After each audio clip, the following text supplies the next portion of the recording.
Hello guys, it's Baxter here, coming at you with another Blacklight Retribution video, and this is actually the second time me doing this commentary. I messed up kind of badly the first time making the commentary. I didn't really mess up the commentary per se, but I didn't copy the videos into Sony Vegas properly, so I had a duplicate clip, and like 8 minutes into the commentary I was like, what oh, why is this showing again? So I'm currently remaking the commentary, but anyway, this is another Blacklight Retribution video. So I've been playing this for about a week and a half now, almost 2 weeks, and probably about 2 weeks now. And I'm playing in this game with Jason, and we're playing in a map called Containment. This is actually soon becoming one of my favorite maps. And right now, this is some weird lag. This guy's lagging, and I don't know what to do. Don't worry, I still kill him, so it's all good. But that was a little weird, and continuing on, I guess. But anyways, I'm actually currently in a Skype conversation with Jason during this game, so you'll hear him talk in the background a couple times. Fortunately for me, while I was recording this game, it didn't pick up me talking over Skype, so that's really good, because now I can make this post commentary without any overlay and background noise for me talking. It'd be confusing to you guys, so that's good. And luckily Jason doesn't talk that much on Skype, so that's nice. Did you die? Right, so me and Jason recently made Team Pink back on Blacklight Retribution over here, and we're kind of noobs because we didn't realize that there was KDR in this game. Like, we thought at the beginning, it was like, oh, there's no stats. I wonder when they're gonna get stats for this game. But no, there's definitely stats. We just didn't see it like the whole time. And after we found out there was KDR, we started playing like this because we're like, oh, we actually have to kind of try now if you want to make our KDR good. Surprisingly enough, our KDRs weren't too bad. Actually, they were a lot better than our Common Arms KDRs respectively, just from playing the game naturally. But now we're gonna try a lot harder. I finished 22-0 this game, and I believe Jason finishes 31-2, but at one point he was 30-0, so we were doing not too shabby. But yeah, this is how it's been for a couple of games now. I recorded this last night, and we've been doing this ever since, just trying really hard. Not trying really hard, but like, you know, being careful, playing more tactical, I should say, and being defensive. So anyways, I'm actually using the default assault rifle in this game. I'm using literally the default assault rifle you start off, like when you first get the game, you're level 1. The only difference is that I have a different scope on it, which doesn't really matter because, well, it does, sort of. I don't really know what to say. I like the scope a little bit better, and I only put it on this game. Like, actually, the game I played just before this one, I was using the default iron sight scope, which honestly is pretty good. Like, it's not bad at all, and you can use it totally fine. Like the game before this, I went, I don't even know, 27-2. I think we played in Vortex, which is also one of my favorite maps. I kind of like all the maps in this game, surprisingly, and they're coming out with some new ones soon. There should be an update coming out sooner rather than later, I think. But anyways, continuing on. So I am using the default assault rifle, and I like it a lot. It's not my favorite assault rifle or anything, but I'm using it just because I wanted to.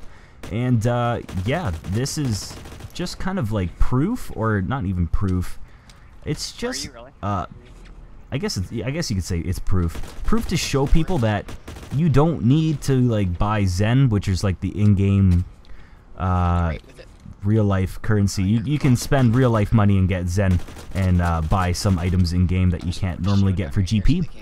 And a lot of people, like, not very many people, but I do sometimes see people say, oh my god, this is a pay-to-play game. You gotta be kidding me. Out of all the games, this is not pay-to-win. Sorry, I said pay-to-play, didn't I? Pay-to-win is what I meant to say. This game isn't at all pay to win.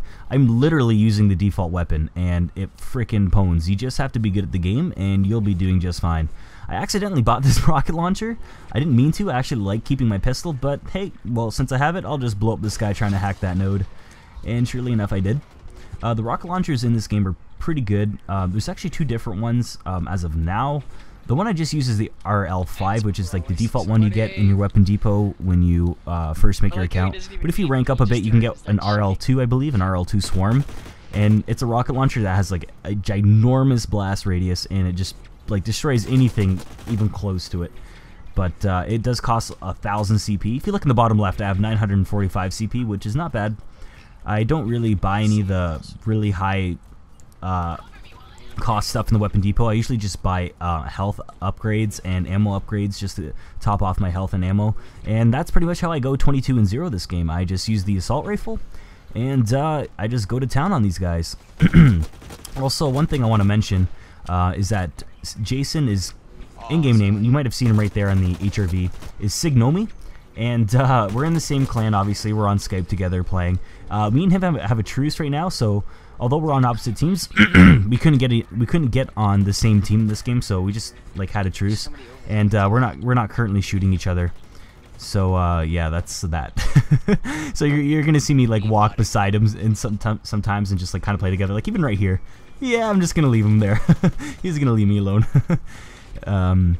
But yeah, like I mentioned at the beginning of the game, I'm really glad that the Fraps footage didn't pick up my Skype conversation, because it makes it much easier to make post commentary. Yeah, but actually, I should maybe talk about the barricade. That barricade shield that Jason was just holding, that I also have, that you'll see me plop down somewhere near the end of this clip, I believe.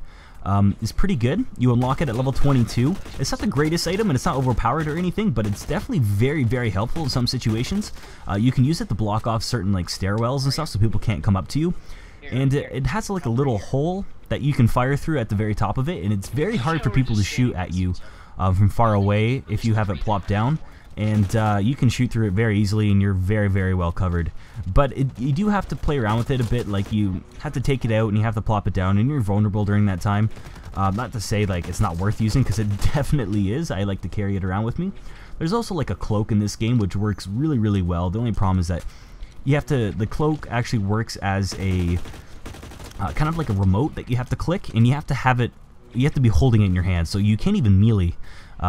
You take out your knife, you can't shoot anyone when you're cloaked or when you have it out. So you literally have to switch to your weapon, which takes your cloak off, and then start shooting. And by that time, someone will see you maybe. And I love it when people try and cloak me, because I mean, they have to get out of their cloak, like they have to take out the weapon, which is more than enough time for me to kill me. And you can see them on HRV anyway. And I remember me not really explaining the HRV very well in the last video, that my first Blacklight Retribution video, so I'll explain that really quickly now. The HRV is the Hyper Reality Vision, or Hyper Reality Visor, and it basically sees anything that's like electronic or has electrical components running through it. So you can see like weapon depots like right in front of me right now, and you can see people on your team wearing their armor suits, and the other team. That's basically how it works. You can see things like proximity mines and HRV decoys. There, I just zoomed in there because I got the beast mode accolade, which is 20 kills in a row without dying. Pretty awesome. Not the first time I've gotten there or anything, but yeah, it's pretty decent. And actually, you know what? This game is coming to an end very soon. I think I actually take out my barricade here. I think so. Yeah, I take it right here. So that's what it's like. You can plop it down. You can also carry it around with you and just hold it out in front of you. And you can also shield bash people with it, which works extremely well. If the person is not very experienced at the game, it's very easy just to run at him with your shield. Well, not run, you have to walk at him, but you can just shield bash him twice in the face and he's dead. And actually, this game is just about over. And I think I show the score, score after the game's over. I lose this match, but I still do go. And that's Jason right there. Came first place on the other team using his emote. I go 22-0, and Jason goes 31-2. Yeah. So anyways, the other team's complaining right now that Team Pink is hacking and stuff like that. I don't know. You can read it in the comments, or you can read the comments while you watch the video probably. But anyways, guys, I hope you enjoyed this Blacklight Retribution video. And just to show you guys that I was actually using the default weapon, I zoom into it here. You can look in the top right corner. You see Standard Tactical Knight. So I was using the default weapon, and yeah. Anyways, I hope you guys enjoyed this video, and can't wait to make some more Blacklight videos for you guys. See you next time.